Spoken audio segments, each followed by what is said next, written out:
الحمدللہ رب العالمین والصلاة والسلام علی محمد الامین اعوذ باللہ من الشیطان الرجیم بسم اللہ الرحمن الرحیم خواتین و حضرات، ہم سورہ انعام کی آیت 119 سے درس کی ابتدا کر رہے ہیں۔ اس سورہ میں توحید کی دعوت دی گئی، اور توحید کی دعوت کا مطلب یہ ہے کہ شرک کو ہر لحاظ سے رد کر دیا گیا۔ یہ بات یاد رکھنی چاہیے کہ ایک چیز تو الہاد ہے، یعنی کوئی شخص، کوئی گروہ یا کوئی قوم اللہ تعالیٰ کو ماننے ہی سے انکار کرتے، وہ ایک الگ بحث ہے۔ لیکن اگر شرک کو اختیار کیا گیا ہے تو اس کا مطلب یہ ہے کہ مذہب میں کھڑے ہو کر مذہب میں الحاد کا ارتکاب ہو رہا ہے، اور یہ جو مذہب کے اندر الحاد کا ارتکاب ہے، اس میں عقیدے کے لحاظ سے سب سے بڑی چیز کیا ہے؟ شرک، اور پھر اس کے لازمی نتیجے کے طور پر کچھ بدعات پیدا ہوتی ہیں، یعنی کچھ ایسی چیزیں شریعت کے طور پر، دین کے طور پر یا کار ثواب سمجھ کر اختیار کر لی جاتی ہیں جو اللہ کے دین میں کبھی نہیں رہی۔ تو دو پہلو ہوئے، یعنی ایک یہ کہ یہ واضح کیا جائے کہ شرک ایک بے بنیاد چیز ہے، اس کی کوئی حیثیت نہیں ہے۔ اس سورہ میں پوری وضاحت کے ساتھ اس کو بیان کیا گیا۔ اب اس پر عطف کر کے یہاں کہا ہے فَكُلُوا مِمَّا ذُكِرَ اسْمُ اللَّهِ عَلَيْهِ، جس پر ہمارا درس ختم ہوا تھا۔ یعنی ان کی پرواہ نہ کرو، یہ تو جو کچھ کہہ رہے ہیں کہتے رہیں، نہ ان کے مشرکانہ تصورات کی کوئی بنیاد ہے اور نہ اس پر قائم ہونے والی بدعات کی۔ اب وہ جو آخری چیز ہے، یعنی شرک کی بنیاد پر قائم ہونے والی بدعات، وہ زیر بحث آ رہی ہیں۔ تو جب بات کا رخ اس جانب مڑا تو یہاں سے ابتدا کی کہ اگر تم اللہ اور اس کی آیتوں پر ایمان رکھتے ہو، ان کنتم بآیاتہ مومنین، تو پھر تمہیں ہر وہ چیز کھانی چاہیے جو طیبات میں سے ہے، جس کو اللہ کا نام لے کر ذبح کیا گیا۔ یہ جو تعبیر ہے فَكُلُوا مِمَّا ذُكِرَ اسْمُ اللَّهِ عَلَيْهِ، جس پر اللہ کا نام لیا گیا، تو لوگ خیال کرتے ہیں کہ اس کا یہ ترجمہ کیوں کر دیا گیا کہ جن جانوروں کو اللہ کے نام پر ذبح کیا گیا ہے، اللہ کا نام لے کر ذبح کیا گیا ہے، تو ان کے لیے یہ عرض ہے کہ یہ تعبیر ہے عربی زبان میں بالکل اسی طرح جس طرح ہم کہتے ہیں کہ بھائی ذرا اس مرغی پر تکبیر پڑھیے، تو یہ تعبیر ہمارے ہاں مرغی کو اللہ کے نام پر ذبح کرنے کے لیے اختیار کر لی گئی ہے۔ تو زبان میں بہت سی ایسی تعبیریں ہوتی ہیں کہ جو لفظ کے لحاظ سے نہیں بلکہ اس کے عرف استعمال کے لحاظ سے سمجھی جاتی ہیں۔ تو عربی زبان میں جب یہ کہیں گے کہ اس جانور پر اللہ کا نام لو، تو اس کا مطلب ہے اس کو اللہ کے نام پر ذبح کرو، اس کو اللہ کا نام لے کر ذبح کرو۔ یہ وہی تعبیر ہے جو ہمارے ہاں فلاں مرغی پر یا فلاں جانور پر تکبیر پڑھو کہ اسلوب میں اختیار کر لی جاتی ہے۔ تو اس کو سمجھ لینا چاہیے کہ اللہ کا نام لو، یہ کھانا کھاتے ہوئے اللہ کا نام لینا نہیں ہے، بلکہ کسی جانور کو ذبح کرتے وقت تکبیر پڑھنا ہی اس کا حکم ہے۔ تو ارشاد فرمایا کہ جن جانوروں پر اللہ کا نام لے کے ان کو ذبح کیا جائے ان کو کھاؤ۔ یعنی مطلب کیا ہے؟ مطلب یہ ہے کہ وہ جانور جو اپنی ذات میں طیبات ہیں، اور میں اس سے پہلے عرض کر چکا ہوں کہ جانوروں کی دو بڑی قسمیں ہیں۔ ایک وہ جانور ہیں کہ جن کو ہم درندے کہتے ہیں، یعنی جو پھاڑتے ہیں، کھاتے ہیں، جن کی کچلیاں ہیں، اس طرح کے سب جانور خبائث سمجھے جاتے ہیں۔ یعنی خبائث کس لحاظ سے؟ کھانے پینے کے لحاظ سے، خور و نوش کے لحاظ سے۔ یہ طیب للطعام نہیں ہے، کھانے کے لیے موضوع نہیں ہے، پاکیزہ نہیں ہے۔ دوسرے وہ ہیں جن کو ہم چرندے کہتے ہیں، یعنی ان کے مقابل میں وہ جانور جو گھاس وغیرہ کھاتے ہیں، چوپائے ہیں، مواشی ہیں، ان کو ہم کھاتے ہیں۔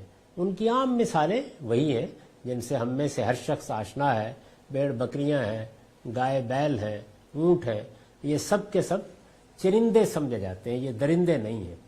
چنانچہ طیبات میں جتنے جانور شامل ہیں جب وہ اللہ کے نام پر ذبح کر دیے جائیں تو گویا معلوم ہوا کہ ایک چیز ہے اس جانور کا طیب ہونا، اور ایک دوسری چیز یہ ہے کہ اس کا پھر تزکیہ ہوا ہو، یعنی اس کو اللہ کے بتائے ہوئے طریقے پر ذبح کیا گیا ہو۔ وہ طریقہ کیا ہے؟ یعنی اس طریقے سے ذبح کرو کہ خون نکل جائے۔ یہ خون کا نکلنا ضروری ہے، یعنی وہ کوئی مشین ہو سکتی ہے، وہ چھری ہو سکتی ہے، بلکہ رسالت میں آپ صلی اللہ علیہ وسلم نے ایک سوال کے جواب میں فرمایا کہ وہ پتھر کا کوئی ٹکڑا ہو سکتا ہے۔ اصل چیز یہ ہے کہ جانور کا خون نکل کر اس کی موت واقع ہونی چاہیے، کیونکہ خون طیب نہیں ہے، خون کو حرام قرار دیا گیا ہے۔ تو دیکھیے درندے ممنوع ہیں، خون ممنوع ہے۔ اب تمام درندے ممنوع ہیں اور جتنے چرندے ہیں وہ سب جائز ہیں، وہ سب طیبات ہیں، ان کو کھایا جا سکتا ہے، لیکن اس وقت جب کہ انہیں ذبح کیا گیا ہو، یعنی انہیں اس طرح مارا گیا ہو، اس طرح قتل کیا گیا ہو کہ ان کا تمام خون نکل جائے، اور دوسرے یہ کہ ان پر اللہ کا نام لے کر انہیں ذبح کیا گیا ہو۔ تو یہاں ارشاد فرمایا کہ اگر یہ چیزیں موجود ہیں تو پھر ان کی بدعت کی پرواہ نہ کرو، یعنی یہ اس سیاق میں یہ آیت آئی ہے، ان کی بدعت کی پھر پرواہ نہ کرو۔ یہ جس چیز کو چاہتے ہیں ممنوع قرار دے دیتے ہیں، پھر ان کی پرواہ نہ کرو۔ اس کی آگے تفصیل آئے گی کہ وہ کن کن چیزوں کو ممنوع قرار دے دیتے تھے۔ تو ارشاد ہوا کہ ان کی پرواہ نہ کرو اور تم اطمینان کے ساتھ ان چیزوں کو کھاؤ، یعنی وہ سب طیبات۔ یہ میں اس سے پہلے واضح کر چکا ہوں کہ طیبات بھی واضح ہیں اور خبائث بھی واضح ہیں، بینہما مشتبہات، ان میں کچھ چیزیں ایسی ہیں جو مشتبہ ہو جاتی ہیں، ان کے بارے میں سوال پیدا ہوتا ہے۔ ان میں سے ایک خنزیر ہے۔ کیوں مشتبہ ہوا؟ اس لیے مشتبہ ہوا کہ یہ اپنی صنف کے لحاظ سے بکری میں سے ہے۔ اگر آپ اس کے بارے میں جانیں گے تو اس کی صنف وہی ہے جو چرندوں کی صنف ہے، لیکن یہ گوشت بھی کھاتا ہے اور اس کی کچلیاں بھی ہے، تو اس طرح ایک لحاظ سے یہ درندوں سے مشابہ ہو جاتا ہے۔ اب اس میں یہ سوال پیدا ہوا کہ اس کو اس زاویے سے دیکھیں تو درندہ ہے، اس زاویے سے دیکھیں تو یہ چرندہ ہے، تو اس کو کس کیٹیگری میں رکھنا ہے؟ یعنی کیا یہ خبائث میں شمار ہوگا یا طیبات میں شمار ہوگا؟ اس سوال کا جواب اللہ تعالیٰ نے دیا ہے کہ نہیں، یہ خبائث ہی میں شمار ہوگا اور اس کو حرام ہی سمجھا جائے گا۔ تو گویا یہ سبب ہے اس کا، یعنی ایک مشتبہ جانور کے بارے میں اللہ کو بتانا پڑا۔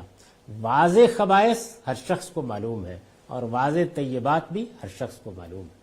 تو ارشاد ہوا کہ اگر اللہ کی آیتوں پر ایمان رکھتے ہو تو جن جانوروں کے بارے میں یہ واضح ہے کہ ان کو اللہ کا نام لے کر ذبح کیا گیا ہے، ان کے کھانے میں تمہیں تردد نہیں ہونا چاہیے۔ وَمَا لَكُمْ أَلَّا تَأْكُلُوا مِمَّا ذُكِرَ اسْمُ اللَّهِ عَلَيْهِ۔ اب یہ ارشاد ہوا کہ تمہیں کیا ہے کہ تم ان جانوروں میں سے نہیں کھاؤ گے جن کو اللہ کا نام لے کر ذبح کیا گیا۔ وَقَدْ فَصَّلَ اللَّهُ لَكُمْ مَا حَرَّمَ عَلَيْكُمْ، جبکہ اللہ تعالیٰ نے جو کچھ تم پر حرام ٹھہرایا ہے وہ اس سے پہلے تفصیل سے بیان کر دیا ہے۔ إِلَّا مَا اضْطُرِرْتُمْ إِلَيْهِ، الا یہ کہ تم کسی چیز کو کھانے کے لیے مجبور ہو جاؤ۔ یعنی پیچھے کا بیان یہاں ختم ہوا تھا کہ جن جانوروں کو اللہ کا نام لے کر ذبح کیا گیا ہو انہیں بغیر کسی تردد کے کھاؤ۔ اس کے بعد اب میں نے ترجمہ کیا اور تم ان چیزوں میں سے کیوں نہ کھاؤ جن پر اللہ کا نام لیا گیا ہو، درا حالے کہ اس نے جو کچھ تم پر حرام ٹھہرایا ہے وہ اپنی کتاب میں تمہارے لیے تفصیل سے بیان کر دیا ہے۔ یعنی حرام بھی واضح کر دیا ہے، حلال بھی واضح ہے۔ میں نے عرض کیا کہ اصل اصول کیا تھا؟ اصل اصول یہ تھا کہ تمام خبائث ممنوع ہیں کھانے پینے کے لیے اور تمام طیبات حلال ہیں۔ تو طیبات و خبائث انسان عام طور پر جانتا ہے، اس میں کچھ چیزیں مشتبہ ہو جاتی ہیں۔ ان مشتبہ چیزوں کو اللہ تعالیٰ نے اپنے پیغمبروں کے ذریعے سے واضح کر دیا۔ یہ حوالہ دیا اس کا کہ وہ تو اس کتاب میں، اس سورہ میں، اس سے پہلے جگہ جگہ واضح کر دی گئی ہیں، یعنی ان کے بارے میں اب کوئی ابہام نہیں ہے۔ وہ کیا ہے؟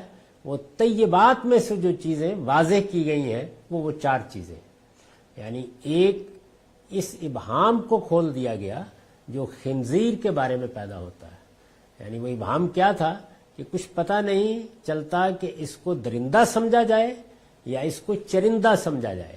اللہ تعالیٰ نے کہا کہ نہیں، اس میں درندگی کا پہلو غلبہ رکھتا ہے، لہذا یہ ممنوع قرار پائے گا، یعنی من جملہ خبائث سمجھا جائے گا، اس کو طیبات میں سے نہیں سمجھا جائے گا۔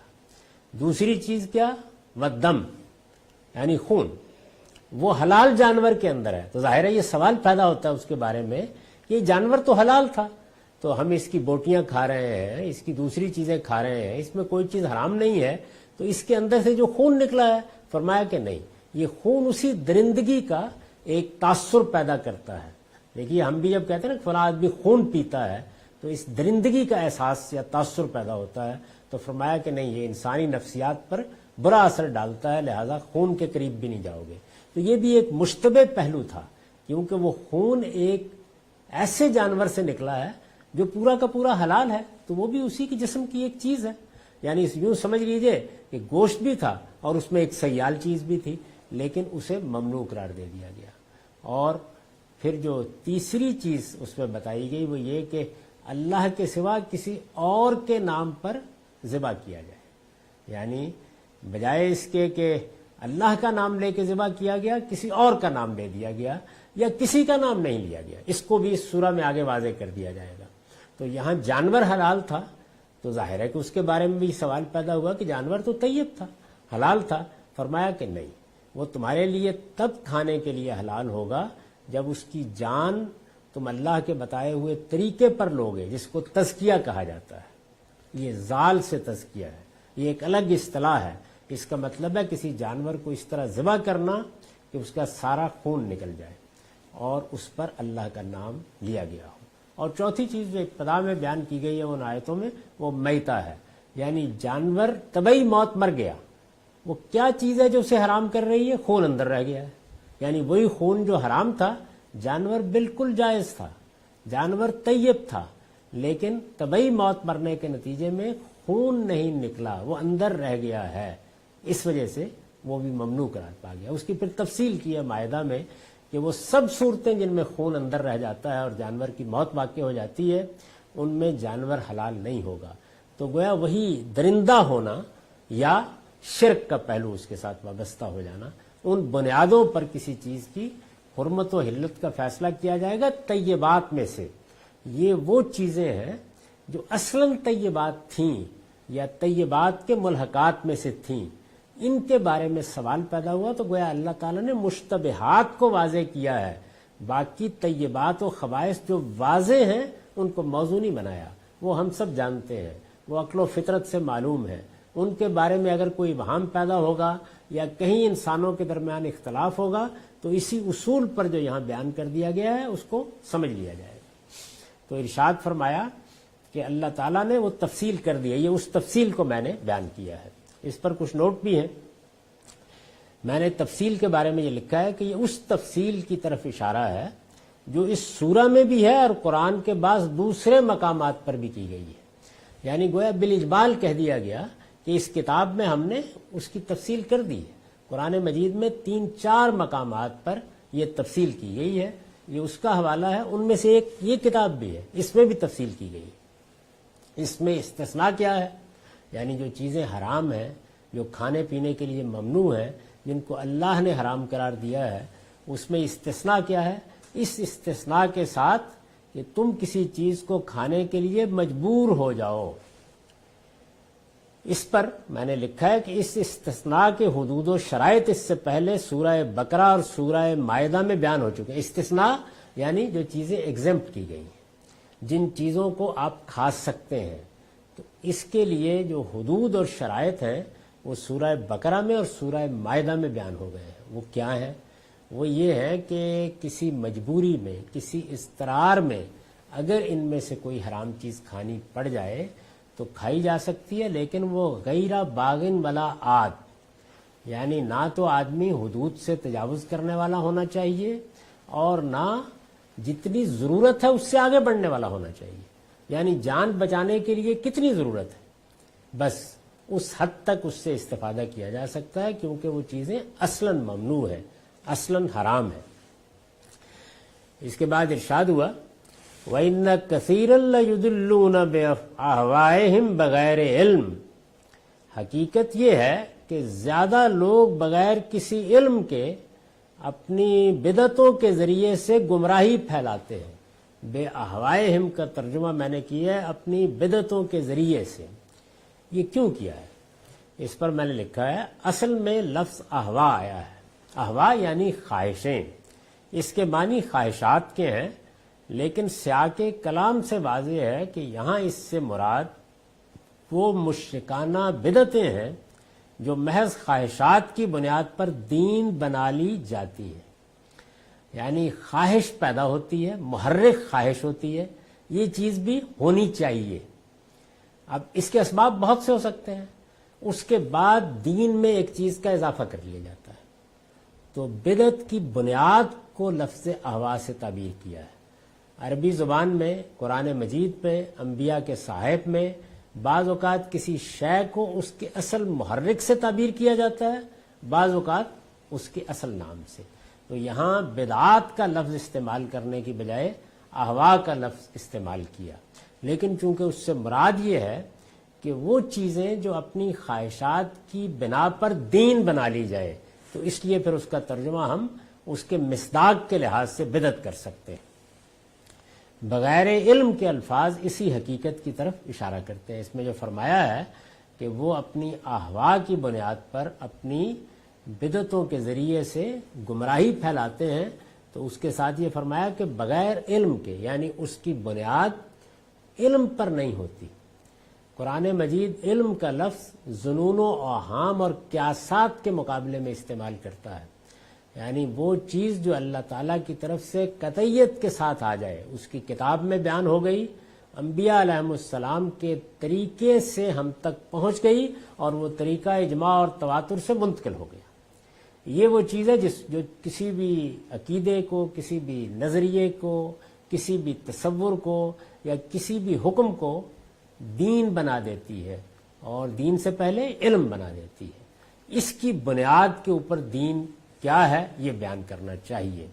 ظنون و اوہام کی بنیاد پر، یعنی آپ یہ خیال کریں کہ ایسا ہونا چاہیے یا ایسا ہو سکتا ہے یا ایسا ہوا ہوگا، یہ کوئی بنیاد نہیں ہے. تو قرآن مجید یہ بتاتا ہے کہ عقائد کی بنیاد اور شریعت کی بنیاد علم پر ہونی چاہیے. تو یہ جو بدعات ہیں یہ ان کی خواہشات سے پیدا ہوئی ہیں، یہ علم سے پیدا نہیں ہوئی. یہ گویا دو لفظوں کے اندر محرک بتا دیا، یعنی اندازہ کیجئے بلاغت کا. وَإِنَّ كَثِيرًا لَيُضِلُّونَ، بہت سے لوگ گمراہ کرتے ہیں، گمراہی پھیلاتے ہیں، لوگوں کو گمراہ کرتے ہیں بِأَهْوَائِهِمْ، اپنی خواہشات کے ذریعے سے. مطلب کیا ہے؟ محرک بتا کے یہ کہا کہ خواہشات بدعتوں کو پیدا کرنا کے باعث بن جاتی ہیں اور بغیر علم کرتے ہیں. یعنی ان کی ان خواہشات کے پیچھے کوئی علمی بنیاد نہیں ہوتی، بس جی چاہتا ہے، بات اچھی لگتی ہے.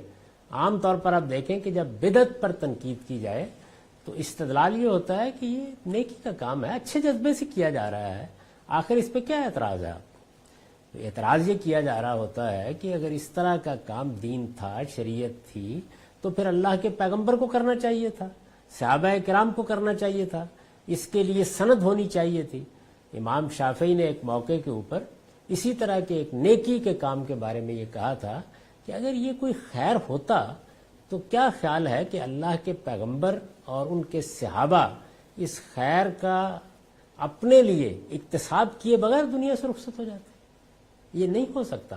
ہاں البتہ اگر کوئی آدمی یہ کہتا ہے کہ اس خیر کا موقع ہی بعد میں پیدا ہوا ہے تو ظاہر ہے کہ اس پہ گفتگو ہو سکتی ہے. لیکن ایک چیز جس کا موقع موجود تھا، جو کوئی نئی چیز نہیں ہے، جس کو جدید زمانے نے وجود نہیں بخشا، اس کو آخر صحابہ کرام نے کیوں نہیں کیا؟ تو دین میں جو چیز بھی کہی جائے گی اس کی سند پیغمبر سے معلوم ہونی چاہیے. اس کے لیے استدلال کافی نہیں ہے کہ یہ اچھی چیز ہے، اس میں ہماری خواہشیں شامل ہوتی ہیں اور خواہشات ہی شرک کو پیدا کر دیتی ہیں، خواہشاتی بدعات کو وجود بخشتی ہیں۔ اس پر تبصرہ کرتے ہوئے گویا دونوں باتیں کہہ دی۔ ان ربک هو عالم بالمعتدین، ان حد سے بڑھنے والوں کو تیرا پروردگار خوب جانتا ہے، یعنی یہ کوئی چھپے ہوئے نہیں ہے، واقف ہے، پروردگار واقف ہے، ان کا خالق واقف ہے کہ یہ حد سے بڑے ہوئے لوگ ہیں، کیوں بڑے ہوئے ہیں، ان کے آگے بڑھ جانے کے محرکات کیا ہیں، اور یہ جن چیزوں پر اپنی ان بدعتوں کی بنیاد رکھ رہے ہیں وہ چیزیں کتنی بے بنیاد ہیں۔ اللہ اس سے واقف ہے۔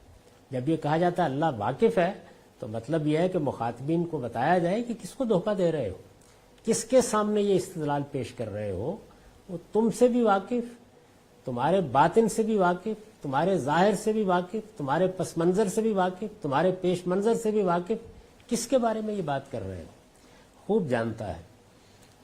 پھر خطاب کر کے کہا وَذَرُوا ظَاهِرَ الِّسْمِ وَبَاطِنَهُ، تم اس گناہ کے ظاہر و باطن دونوں کو چھوڑ دو، گناہ کے، اس گناہ کے، ظاہر ہے کہ ایک سیاق میں یہ بات کہی گئی ہے تو الاسم سے مراد یہاں وہی گناہ ہے جس کا ذکر پیچھے ہو چکا، اس کے ظاہر و باطن دونوں کو چھوڑ دو۔ وہ کیا گناہ ہے؟ وہ شرک جو توحید کے مقابل میں کھڑا ہوتا، شرک جو بہت سی بدعات کو پیدا کرنے کا باعث بنتا، تو اس گناہ سے مراد شرک، اور فرمایا اس کے ظاہر و باطن دونوں کو چھوڑ دو۔ اس پر میں نے لکھا ہے یعنی شرک کے ظاہر و باطن کو چھوڑ دو۔ استاد امام لکھتے ہیں شرک کی ایک تو حقیقت ہے، اب دیکھیے ظاہر و باطن، باطن سے کیا مراد ہے؟ اس کی حقیقت۔ شرک کی ایک تو حقیقت ہے جو یہ ہے کہ خدا کی ذات یا صفات یا اس کے حقوق میں کسی کو شریک مانا جائے، یہ اس کی حقیقت ہے۔ اس کو میں نے دوسرے طریقے سے بھی واضح کرنے کی کوشش کی ہے کہ کسی کو خدا کی ذات سے مانا جائے، خدا کو کسی کی ذات سے مانا جائے، خلق یا امر میں کسی کو ساجی ٹھہرا دیا جائے، تو یہ شرک ہے، یہ شرک کی حقیقت ہے۔ دوسرے اس کے مظاہر و اشکال ہیں، یعنی جب شرک پیدا ہوا یا شرک کو بطور عقیدہ اختیار کر لیا گیا تو اس کا ظہور ہوگا۔ باطن کا لفظ یہاں کس لیے آیا ہے؟ حقیقت کے لیے، اس لیے کہ وہ اندر پائی جاتی ہے۔ جب میں شرک کے تصور کی وضاحت کرتا ہوں تو وہ وضاحت الفاظ کا جامہ تو پہن لیتی ہے لیکن کوئی سامنے چیز نہیں آتی۔ میں یہ بتا رہا ہوں کہ شرک کسی کو خدا کی ذات سے ماننا ہے، تو یہ گویا اس کی حقیقت ہے، اس کو باطن کے لفظ سے تعبیر کیا۔ اس کا ظہور کیسے ہوتا ہے؟ دوسرے اس کے مظاہر و اشکال ہیں، مثلا اصنام، بت بنا لیے گئے۔ اب کیا شرک وہ تصور جو تھا وہ ظاہر میں کس صورت میں آیا؟ بتوں کی صورت میں۔ انصاب، ایسے استھان، ایسی درگاہیں بنا لی گئی، ازلام، یعنی اسی طریقے سے جو مقدرات تھے ان مقدرات کو شکلیں دے دی گئیں، اور پھر اس کے بعد بعض چیزیں جانوروں میں گنوائی ہیں قرآن نے، بحیرہ، صائبہ، وسیلہ، حام، اور اس نوع کی دوسری چیزیں جو کسی شرکیہ عقیدے یا تصور کا عملی مظہر اور نشان ہے۔ یعنی کیا ہوا؟ ایک درگاہ بنا لی گئی، ایک استھان بنا لیا گیا، ایک بت بنا لیا گیا، کسی موقع کے اوپر کوئی خاص تعبیر ہے جس کو ایک عمارت کی صورت دے دی گئی، یہ شرک کے مظاہر و اشکال ہے، یعنی اس کا ظاہر ہے۔ اور اسی کے ظہور کی ایک صورت کیا ہے؟ بعض جانور متعین کر لیے گئے، یہاں عربوں نے جو جانور متعین کر رکھے تھے ان کی مثال دی ہے، وہ آگے زیر بحث آ رہے ہیں۔ بعض جانور متعین کر لیے گئے جن کے ساتھ بعض صفات وابستہ کر کے کہا گیا یہ حرام ہے، یعنی وہ اصلاً حلال جانور تھے لیکن یہ جانور اگر اس طرح سے بچہ جنم دے گا تو حرام ہو جائے گا، یہ فلاں درگاہ یا فلاں بت کی نظر ہو جائے گا تو حرام ہو جائے گا۔ تو ظاہر ہے کہ یہاں پر پھر اپنی طرف سے بعض حرمتیں قائم کی گئی، یہ حرمتیں بھی شرک ہی سے پیدا ہوئی ہیں، یعنی شرک ہی کے مظاہر یا اشکال کی حیثیت رکھتی ہیں، تو یہ بھی اس کے تحت آ گئیں۔ تو اللہ تعالیٰ نے یہ فرمایا کہ شرک کے ظاہر کو بھی چھوڑ دو اور شرک کے باطن کو بھی چھوڑ دو۔ یہ ایک جامع تعبیر ہے شرک کے بارے میں کہ یہ گناہ ہے، یہ خدا کی حق تلفی ہے، اس کو اسم کہا اس لیے کہ اللہ کی حق تلفی۔ اللہ جو کس کائنات کا مالک ہے، جو بادشاہ ہے، جو بادشاہ حقیقی ہے، جو تنہا معبود ہے، جب اس کے ساتھ کسی کو شریک ٹھہرایا جائے گا یا اس کی جگہ کھڑے ہو کر چیزوں کے حرام و حلال کا فیصلہ کیا جائے گا تو یہ اس کے مقابل میں آنا ہے، اس لیے یہ اس کی حق تلفی ہے، اس کو اسم کہا۔ اس اسم کے بارے میں یہ فرمایا کہ اس کا ظاہر بھی چھوڑ دو، اس کا باطن بھی چھوڑ دو، یعنی اس کی حقیقت کے قریب بھی نہ جاؤ، جس کو میں نے واضح کیا، اور اس کے جو اشکال ہیں، ظاہری اشکال، یہ جو سجدہ ہے وہ بھی اس کے اشکال میں سے، یعنی بجائے خود آپ نے سجدہ کیا، کچھ نہیں ہوا اس سے، لیکن یہ سجدہ یہ اللہ تعالیٰ کے ساتھ خاص ہو چکا ہے، لہذا پیشانی اب صرف اس پروردگار کے سامنے جھکنی چاہیے۔ تو سجدہ اپنی ذات میں شرک نہیں ہے، یہ شرک کا ظہور ہے۔ شرک جو عقیدت پیدا کرتا ہے یہ اس کا ظاہری وجود ہے، اس وجہ سے اس کو بھی چھوڑ دیا، تو یہ بھی اسی کے تحت ہوگا کہ یہ اسم، یہ گناہ، یہ شرک، اس کے ظاہر کو بھی چھوڑو، اس کے باطن کو بھی چھوڑو، یعنی اس کی حقیقت سے بھی بچو، اور یہ جو اشکال اس کے لیے ہے، سجدہ کرنا، کسی کی بارگاہ پر جا کر پیشانی رکھ دینا، جانوروں کی حرمتوں کے فیصلے کرنا، طرح طرح کے مختلف درگاہوں سے عقیدے وابستہ کر لینا، پھر اس استھان بنا لینا، پھر اسی طریقے سے بت بنا لینا، ان سب کو توڑ دو، ان میں سے کوئی چیز بھی اللہ کے ہاں قابل قبول نہیں ہے، بلکہ بڑا گناہ ہے، اس کے ظاہر اور باطن دونوں کو چھوڑ دو۔ ان الذین یکسبون الاسم، جو لوگ اس گناہ کا اکتساب کرتے ہیں، اس گناہ کا یعنی شرک کا، سیجزون بما کانوا یقترفون، وہ عنقریب اپنی اس کمائی کا بدلہ پالے، یعنی یہ ایسی چیز نہیں ہے کہ جو اللہ کی بارگاہ میں معاف کر دی جائے، انہیں اس کی سزا بھگتنی پڑے گی، یہ بڑا گناہ ہے۔ یہ کہ خدا کے ساتھ کسی کو شریک ٹھہرایا جائے، یہ کہ خدا کے جو حقوق ہیں، یعنی چیزوں کو حرام قرار دینا، حلال قرار دینا، یہ کسی اور کے لیے مان لیے جائے، تو اپنی اس کمائی کا عنقریب بدلہ پالیں گے۔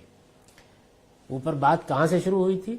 وہ یہاں سے شروع ہوئی تھی کہ جو طیبات ہیں، جو چیزیں اپنی ذات میں حلال ہیں، ان جانوروں کو اگر اللہ کے نام پر ذبح کیا گیا ہے تو ان کے کھانے میں کوئی تردد نہیں ہونا چاہیے۔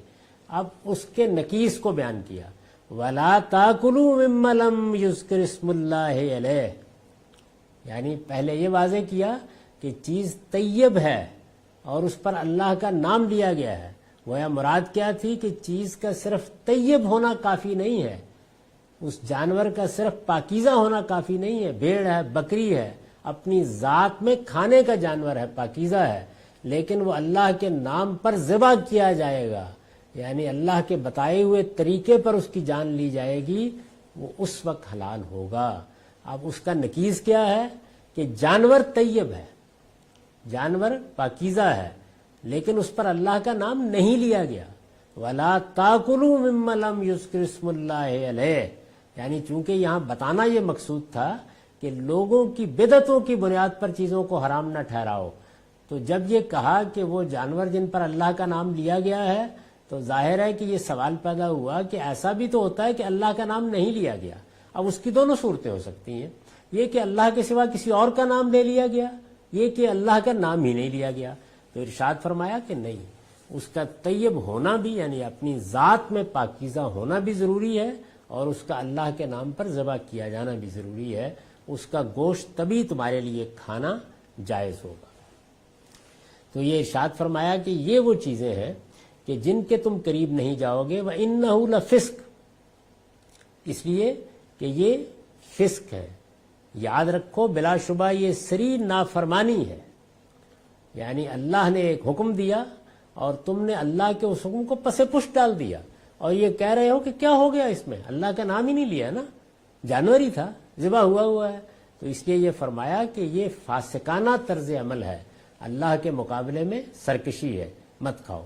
تو اس میں جو چیز زیر بحث تھی اس میں استاد امام کے اقتباس کو سامنے رکھ رہا تھا کہ یہ مظاہر ہے، ان مظاہری کو آگے بڑھا کے بتایا کہ جب اللہ کا نام نہیں لیا گیا تو اب وہ حرام ہو گیا ہے، تو مظاہر و اشکال وہ بھی ممنوع ہے جو واضح ہو جائے کہ یہ شرک سے پیدا ہوئے ہیں، اور وہ چیزیں بھی ممنوع ہیں جو حقیقت کے لحاظ سے شرک ہے۔ آگے لکھا ہے ظاہر ہے کہ ان دونوں میں بڑا گہرا ربط ہوتا ہے، یعنی چیز کی حقیقت میں اور اس کے مظاہر اور اشکال میں بڑا گہرا ربط ہوتا ہے۔ یہ ایک دوسرے کے سہارے سے پروان چڑھتی اور غذا و قوت حاصل کرتی ہیں۔ اس وجہ سے اگر کسی برائی کا استیصال مقصود ہو، برائی کو ختم کرنا مقصود ہو، تو یہ ضروری ہوگا کہ اس برائی کی حقیقت اور اس کے مظاہر و اشکال دونوں کا استیصال کیا جائے۔ یعنی آپ یہ نہیں کہہ سکتے کہ ہم شرک کی حقیقت تو چھوڑ چکے، اس کے مظاہر و اشکال اس سے کوئی فرق نہیں پڑتا، تو مظاہر و اشکال دونوں کو ختم کیا جائے گا۔ اس کے بغیر اس کا استیصال ناممکن ہے۔ اگر یہ خیال کر کے اور یہ بڑی اہم بات ہے، اگر یہ خیال کر کے اشکال و مظاہر سے چشم پوشی برتی جائے، یعنی کوئی حرج نہیں ہے، ایک بزرگ ہستی کا بت ہے، تصویر ہے، ہم نے رکھ لی، ظاہر ہے کہ وہ شرک کے مظاہر میں سے ہے، شرک کا ظہور ہوا ہے اس میں، اصلاً کوئی مشرکانہ بات نہیں، آپ شرک کر بھی نہیں رہے تو گوارا کر لیا اسے۔ اگر یہ خیال کر کے اشکال و مظاہر سے چشم پوشی برتی جائے کہ جب اصل برائی پر ضرب لگا دی گئی، یعنی حقیقت کی نفی کر دی گئی، تو اشکال و مظاہر میں کیا رکھا ہوا ہے، تو وہ برائی انہی اشکال میں پھر اپنا نشیمن بنا کر اس میں اپنے انڈے بچوں کی پرورش شروع کر دیتی ہے۔ یعنی آپ نے سجدے کو گوارا کر لیا تو سجدے سے وہ برائی دوبارہ واپس آ جائے گی، اور آپ نے اصل چیز کو گوارا کر لیا تو سجدہ واپس آ جائے گا۔ تو دونوں کے درمیان گہرا ربط ہے، لہٰذا نہ مظاہر و اشکال کے قریب پھٹکنا چاہیے اور نہ شرک کی حقیقت کے قریب۔ اسی کو بیان کیا ہے کہ اس کے ظاہر و باطن دونوں کو چھوڑ دو۔ اگر یہ خیال کر کے اشکال و مظاہر سے چشم پوشی برتی جائے کہ جب اصل برائی پر ضرب لگا دی گئی تو اشکال و مظاہر میں کیا رکھا ہوا ہے، تو وہ برائی انہی اشکال میں پھر اپنا نشیمن بنا کر اس میں اپنے انڈوں بچوں کی پرورش شروع کر دیتی ہے، اور آہستہ آہستہ اس کا پورا کنبہ اثر نو آباد ہو جاتا ہے۔ یعنی یہ گویا وجہ بتائی ہے، حکمت بتائی ہے اس کی کہ کیوں قرآن نے یہ کہا کہ شرک کے ظاہر کو بھی چھوڑ دو، اس کے باطن کو بھی چھوڑ دو۔ جن علامتوں سے شرک ظاہر ہوتا ہے، اگر وہ بت ہیں تو وہ بھی برباد ہو جانے چاہیے، اگر وہ ازلام ہیں تو وہ بھی ختم ہو جانے چاہیے، اگر وہ انصاب اور استھان ہیں تو ان کو بھی ویران ہو جانا چاہیے، اور اگر وہ کچھ جانوروں کی حلت حرمت یا کسی خاص ادب کے اظہار میں ظاہر ہو رہی ہیں تو اس کا بھی خاتمہ کر دینا چاہیے۔ شرک کے ظاہر و باطن دونوں کو چھوڑو گے تو اس برائی سے جان چھڑاؤ گے۔ تو اب ارشاد ہوا کہ ایک طرف تو یہ ذہن میں رکھو کہ شرک کے قریب نہیں جانا، دوسرے یہ کہ اس شرک کی بنیاد پر جو بدعتیں پیدا ہو گئی ہیں جانوروں کی حلت و حرمت کی، اس میں بھی بالکل صحیح مقام پر کھڑے ہو جاؤ۔ اور وہ صحیح مقام کیا ہے کہ جو طیب جانور ہیں، طیب لطام ہیں، کھانے پینے کے لیے پاکیزہ ہیں، یعنی چرندے ہیں، ان کو کھاؤ، لیکن اس وقت جبکہ ان کو اللہ کا نام لے کے ذبح کیا گیا ہو۔ اگر وہ بھی اللہ کا نام لے کے ذبح نہیں کیے گئے تو پھر ان کے قریب نہ جاؤ، اور یاد رکھو وَإِنَّهُ لَفِسْقٌ، بلا شبہ یہ سری نافرمانی ہے۔ اس پر میں نے ایک تفصیلی نوٹ لکھا ہے اور اس کو ضرور اچھی طرح سمجھ لینا چاہیے۔ یہ مزید وضاحت ہے، یعنی اسی بات کے دوسرے پہلو کو بیان کیا ہے، کیونکہ اس کا امکان تھا کہ یہ نقطہ پیدا کر لیا جائے اس کے اندر سے کہ چلیے اللہ کا نام نہیں لیا گیا لیکن کسی غیر اللہ کا نام بھی نہیں لیا گیا، تو قرآن نے ایک جامع تعبیر اختیار کی کہ نہیں، اللہ کا نام لینا ضروری ہے۔ یہ مزید وضاحت ہے کہ جس ذبیحہ پر غیر اللہ کا نام تو نہیں لیا گیا مگر اللہ کا نام بھی نہیں لیا گیا، اس کی حرمت کے متعلق البتہ کوئی تردد نہیں ہونا چاہیے۔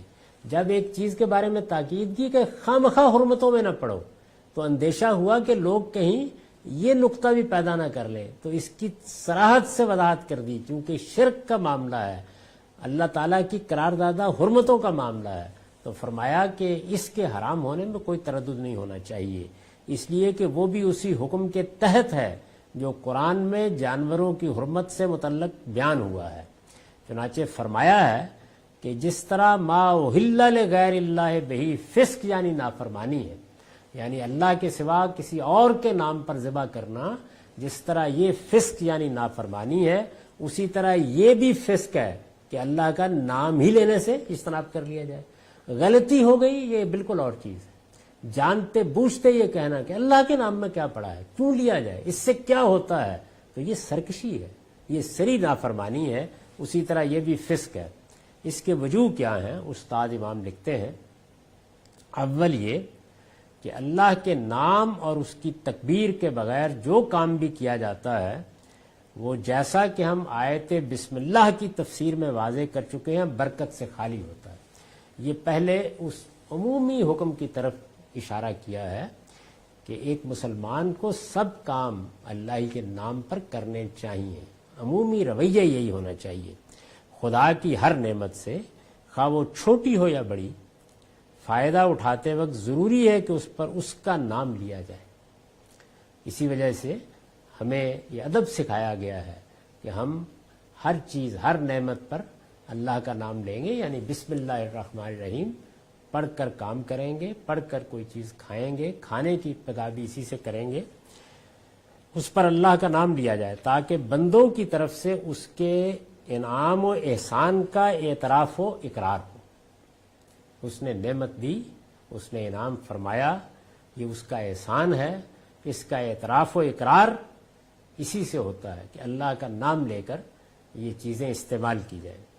اس اعتراف و اقرار کے بغیر کوئی شخص کسی چیز پر تصرف کرتا ہے، یعنی وہ اس چیز کو استعمال میں لاتا ہے، تو اس کا یہ تصرف غاصبانہ ہے، اس کو حق نہیں تھا، وہ در حقیقت ایک باغی کی طرح تصرف کر رہا ہے، اور غصب سے کوئی حق قائم نہیں ہوتا، بلکہ یہ جسارت اور ڈٹائی ہے جو خدا کے ہاں مستوجب سزا ہے۔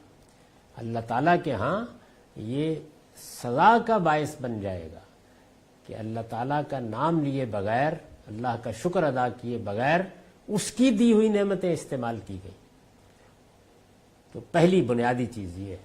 دوم یہ کہ احترام جان کا یہ تقاضا ہے کہ کسی جانور کو ذبح کرتے وقت اس پر خدا کا نام لیا جائے، یعنی ہم چونکہ وہ گوشت حاصل کرنے کے لیے اس پر خدا کا نام لے رہے ہیں کہ اس کو ہم اس کے اذن سے ذبح کر رہے ہیں، تو پہلے وہ بنیادی بات سمجھیے کہ اللہ کا نام تو مچھلی پکڑتے وقت بھی لینا ہے، جال ڈالتے وقت بھی لینا ہے، وہ تو اللہ کی نعمتوں کے لیے ضروری ہے، لیکن یہاں تو اس سے آگے بڑھ کر ایک اور کام کیا جا رہا ہے، اور وہ یہ کہ اس جانور کو ذبح کیا جا رہا ہے، اس کی جان لی جا رہی ہے، اور جان لیتے وقت ہم اللہ کا نام نہ لیں، جان کسی بھی کی ہو، کسی کی بھی ہو، یہ ایک محترم شے ہے، قابل احترام چیز ہے۔ اگر خدا نے ہم کو اجازت نہ دی ہوتی تو ہمارے لیے کسی جانور کی بھی جان لینا جائز نہ ہوتا، یہ اللہ کا دیا ہوا اذن ہے، اللہ کی دی ہوئی اجازت ہے، ورنہ فلسفے اور حکمت کی بنیاد پر کیا استدلال ہے اس کے لیے کہ ایک جانور کی جان لے لی جائے؟ یعنی وہ جانور جان رکھتا ہے، جان کا احترام عقل و فطرت کی بدیہات میں سے ہے، کیسے ہم جان لے سکتے ہیں؟ انسان کی جان کوئی لے تو کتنا بڑا جرم سمجھا جاتا ہے، تو جانور بھی بہرحال جان رکھتا ہے اور جان کا احترام قائم ہے، تو آپ اللہ کے نام کے بغیر، اللہ کے اذن کے بغیر کیسے جان لیں گے؟ اگر خدا نے ہم کو اجازت نہ دی ہوتی تو ہمارے لیے کسی جانور کی بھی جان لینا جائز نہ ہوتا، یہ حق ہم کو صرف خدا کے اذن سے حاصل ہوا ہے۔ اس وجہ سے یہ ضروری ہے کہ جس وقت ہم ان میں سے کسی کی جان لیں صرف خدا کے نام پر لیں، یعنی کسی اور کا نام وہاں قریب بھی نہیں آنا چاہیے، صرف خدا کے نام پر لیں۔ اگر ان پر خدا کا نام نہ لیں یا خدا کے نام کے ساتھ کسی اور کا نام لے لیں یا کسی غیر اللہ کے نام پر ان کو ذبح کر دیں تو یہ ان کی جان کی بھی بے حرمتی ہے اور ساتھ ہی جان کے خالق کی بھی، یعنی اس کا فلسفہ سمجھ لینا چاہیے۔ یہ حق کہ ہم گوشت حاصل کرنے کے لیے کسی جانور کی جان لے لیں، یہ اللہ نہ دیتا تو ہم کو عقل و فطرت کے کسی قاعدے کی روح سے بھی حاصل نہیں ہو سکتا۔ چنانچہ اللہ کا یہ اذن جن قوموں تک نہیں پہنچا اور ان کا مذہبی احساس قوی تھا، یہ دیکھیے کہ انہوں نے اپنے آپ کو ویجیٹیرین بنا لیا، کیونکہ عقل اس کی اجازت نہیں دیتی، انسان کی فطرت اس سے ابا کرتی ہے۔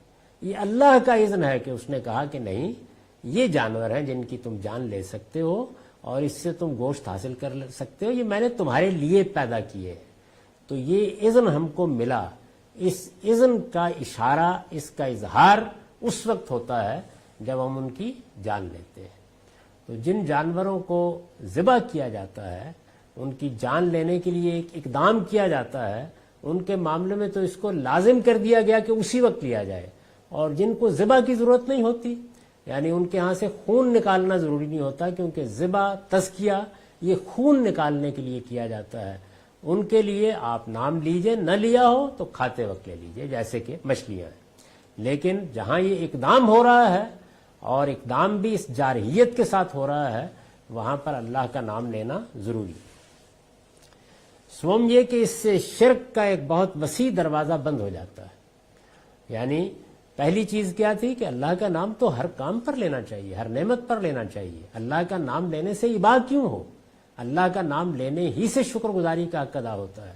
دوسرے یہ کہ یہاں تو آپ جان لینے جا رہے ہیں، اور اس کے لیے خود اپنے ہاتھ میں چھری پکڑ کے ایک جانور کو ذبح کرنے جا رہے ہیں۔ یہاں پر تو جو اقدام آپ کا ہے وہ بڑا غیر معمولی اقدام ہے۔ اس وجہ سے یہاں اللہ کا نام لیے بغیر آپ کیسے اس کی جان لے سکتے ہیں؟ اور اگر فرض کر لیجئے کہ کسی موقع کے اوپر یہ جارحیت موجود نہیں ہے، تو تب بھی آپ کو اس چیز کو استعمال کرتے ہو کہ اللہ ہی کا نام لینا ہے۔ گویا آداب میں موقع کے لحاظ سے تو فرق ہوگا، اللہ کا نام ہر ایک پر لینا ہے۔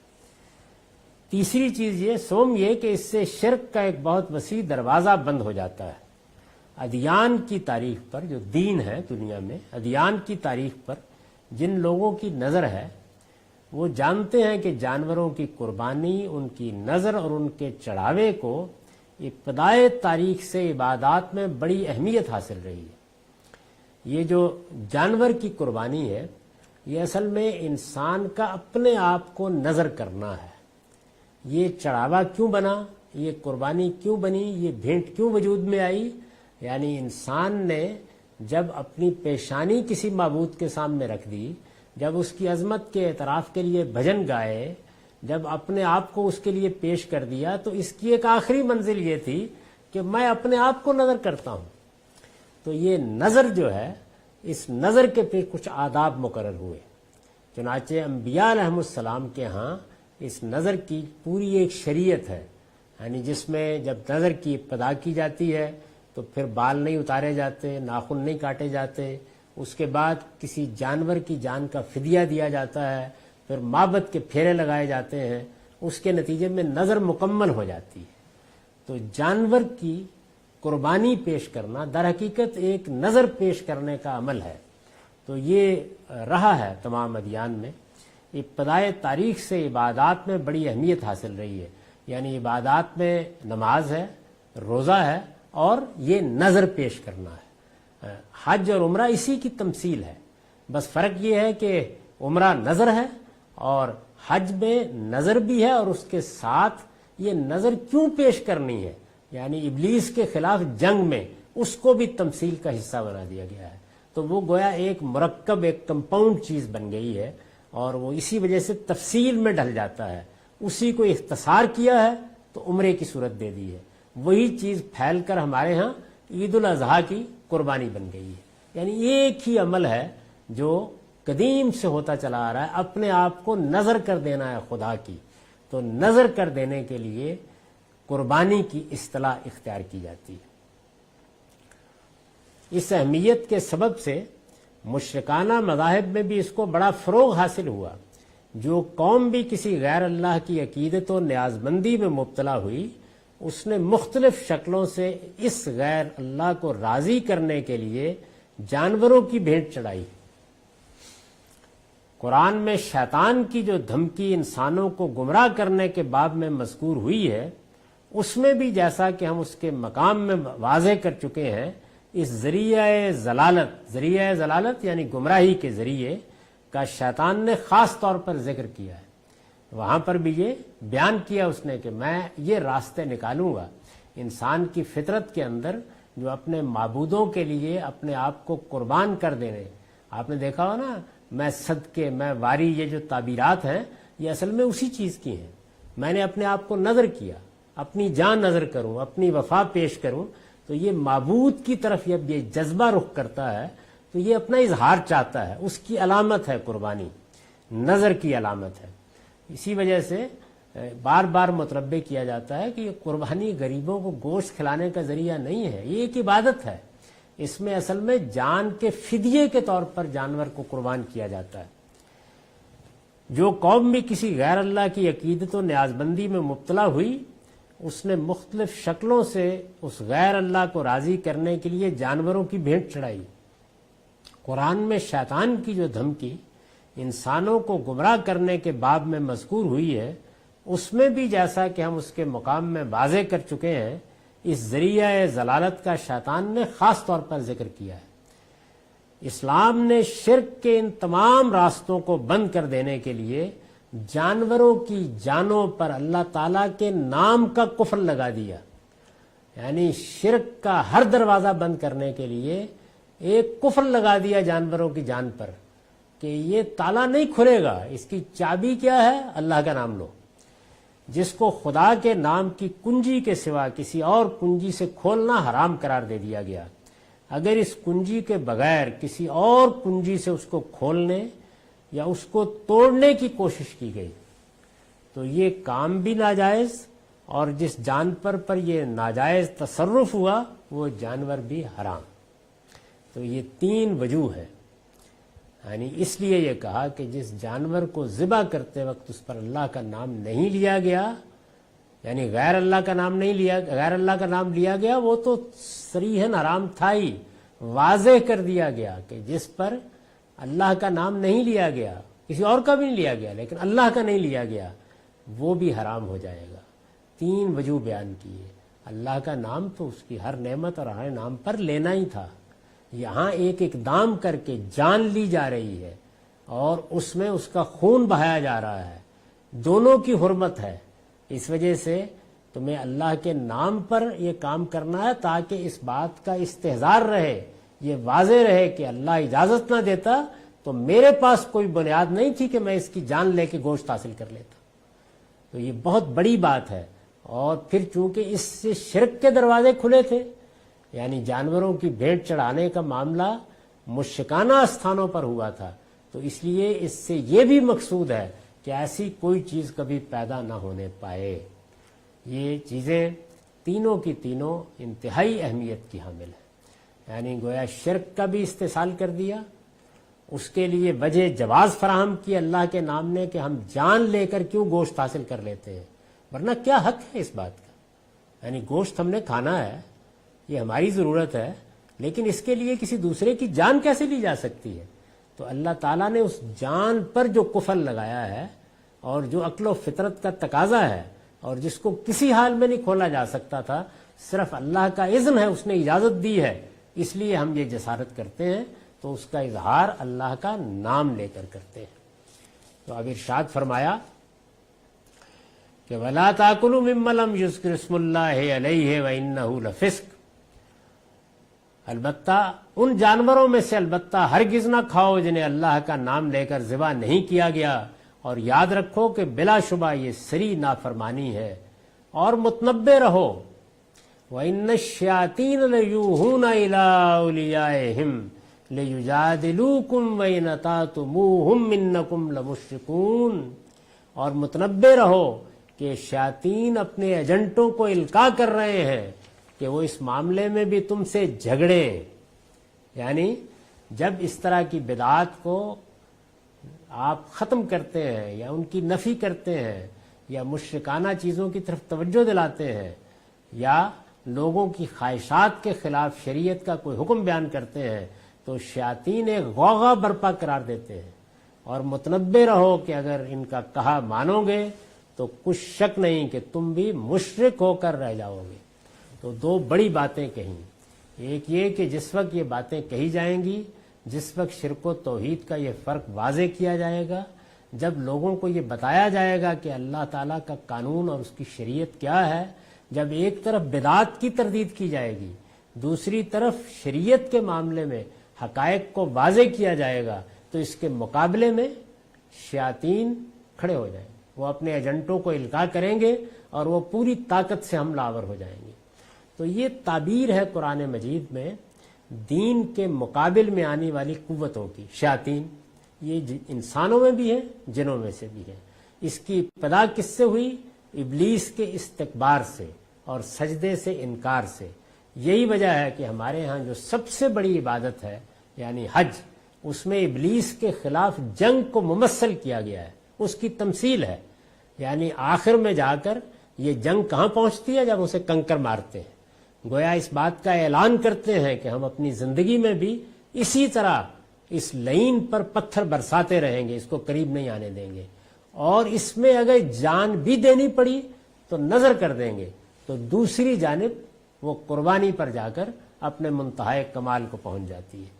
تو یہ جو شیطان کا پروپیگنڈا ہے اس کا حوالہ دیا، اور دوسرے یہ کہا کہ اگر تم بھی ان کا کہا مانو گے، یعنی ان باتوں میں کوئی مداہنت سے کام لے کے کمپرومائز کر لو گے، کوئی مصالحت کر لو گے، تو اندیشہ ہے کہ مشرک ہو کر رہ جاؤ۔ بلکہ یہاں فرمایا تو کچھ شک نہیں کہ مشرک ہو کر رہ جاؤ گے۔ یہ دونوں باتیں جو ہیں یہ سمجھنے کی ہیں، ان کے بارے میں جو میں نے وضاحت کی ہے اپنی اس تفسیر میں، اس پر آئندہ نشست میں گفتگو کریں گے۔ اقول قولی ھذا واستغفر اللہ لی ولکم ولسائر المسلمین۔